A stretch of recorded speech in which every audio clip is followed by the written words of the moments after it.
अगर भारत के राष्ट्रपति को कुछ हो जाता है तो उनका काम संभालते हैं उपराष्ट्रपति, लेकिन उपराष्ट्रपति यानी कि वाइस प्रेसिडेंट जगदीप धनखड़ ने तो इस्तीफा दे दिया है, तो अब उनके काम को कौन संभालेगा?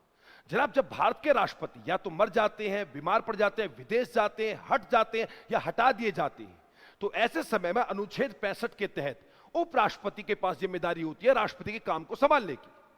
लेकिन अब उन्होंने तो इस्तीफा दे दिया है, तो ऐसे समय में CJI, chief justice of India, Bharat के मुख्य न्यायाधीश जो फिलहाल रामकृष्ण गवई साहब हैं, उनकी जिम्मेदारी बनती है राष्ट्रपति के काम को संभालने में उनकी गैर मौजूदगी। और अगर उनको भी कुछ ना कुछ हो जाता है, मतलब वो भी नहीं होते, तो सुप्रीम कोर्ट का जो सीनियर मोस्ट जज होते हैं उम्र में, सबसे बुजुर्ग जो होते हैं, वो राष्ट्रपति के काम को संभालते हैं। अगर वो भी नहीं है तो दूसरे सीनियर, फिर तीसरे, फिर चौथे, फिर पांचवे, कोई ना कोई तो जरूर होगा ना राष्ट्रपति के काम को संभालने के लिए। उपराष्ट्रपति जो इस्तीफा देते हैं वो राष्ट्रपति को देते हैं, शपथ राष्ट्रपति दिलाते हैं। इनके पद के बारे में आर्टिकल 63 में लिखा हुआ है कि भारत का उपराष्ट्रपति होगा, और 64 में जो भी उपराष्ट्रपति होगा वही राज्यसभा का अध्यक्ष भी होगा। 65 में, जैसे कि मैंने अभी बताया, राष्ट्रपति की गैर मौजूदगी में उनका काम संभाल लेगा।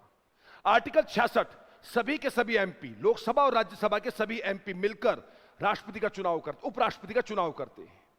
और 67 में उनका कार्यकाल 5 साल का कार्यकाल। अब उन्होंने इस्तीफा दे दिया है तो 6 महीने के अंदर अंदर दोबारा उपराष्ट्रपति का चुनाव होना अनिवार्य है। अब नए उपराष्ट्रपति 6 महीने के अंदर अंदर बनाए जाएंगे।